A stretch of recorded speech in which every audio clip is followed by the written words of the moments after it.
আসসালামু আলাইকুম রহমতুল্লাহ। আসলে অনেক কিছুই মন বলতে চায়, তারপরও চুপ থাকি। বাংলাদেশ আসলে একটা সুন্দর দেশ, একটা সার্বভৌমত্ব দেশ, একটা স্বাধীন দেশ। এক যুগের বেশি সময় ধরে যারা বলতে পারতো তারা বোবা ছিল, যারা সাহস করে বলেছে তারা বিভিন্নভাবে নির্যাতিত হয়েছে। এখন একটা সময় এসেছে সবাই স্বাধীন, যে যেভাবে পারতেছে বলতেছে। তারপরেও আমাদের দেশের রাজনীতি এতই যে জঘন্য, যা বলে শেষ করা যাবে না।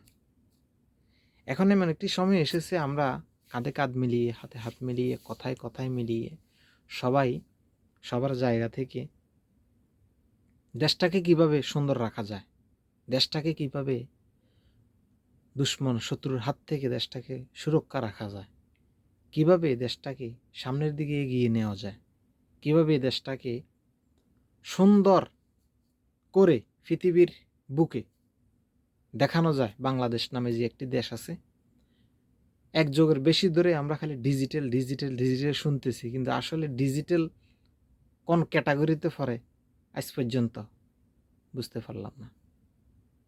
তো এই যে বর্তমান সময়ে কাদা ছড়াছড়ি,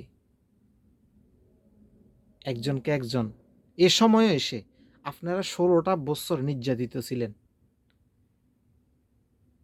কারাগারে যেতে হয়েছে, রাস্তায় মাইর খেতে হয়েছে, দিনের পর দিন ঘরবাড়ি ছাড়া ছিলেন। আপনারা কেন এগুলো ভুলে যাচ্ছেন? কেন আপনাদের মাথায় চিন্তা চেতনা আসে না আপনারা কত নির্যাতিত হয়েছেন? কিন্তু আপনারা এখন যখন স্বাধীনভাবে কথা বলতে পারতেছেন, আপনারাই ঝগড়া করতেছেন, আপনারা এই এরে দোষ দিতেছেন। এগুলি পরিহার করুন, এগুলি পরিত্যক্ত করুন। সুন্দরভাবে কাঁধে কাঁধ মিলিয়ে দেশটাকে কিভাবে সুন্দর করা যায়, দেশটা যেন আর অতীতের মতন জঘন্য না হয়, ওইদিকে ফোকাস করেন, ওইদিকে মনোযোগ দেন। হানাহানি, ঠেলাঠেলি এগুলো বাদ দেন। সুন্দরভাবে দেশটাকে কিভাবে চালানো যায়, ডেভেলপ করা যায়, ওইদিকে মনোযোগ দিয়ে কাজ চালান।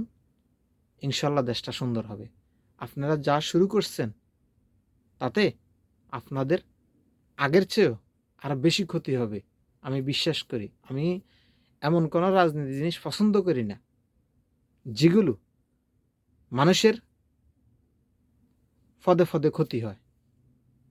আপনাদেরকে হাজারো স্যালুট জানাই, এজন্যই আপনার 16টি বছর ধৈর্য সহকারে নির্যাতন সয়ে এ পর্যায়ে, কিন্তু আসার পরে এখন আপনারাই কামড়াকামড়ি করতেছেন।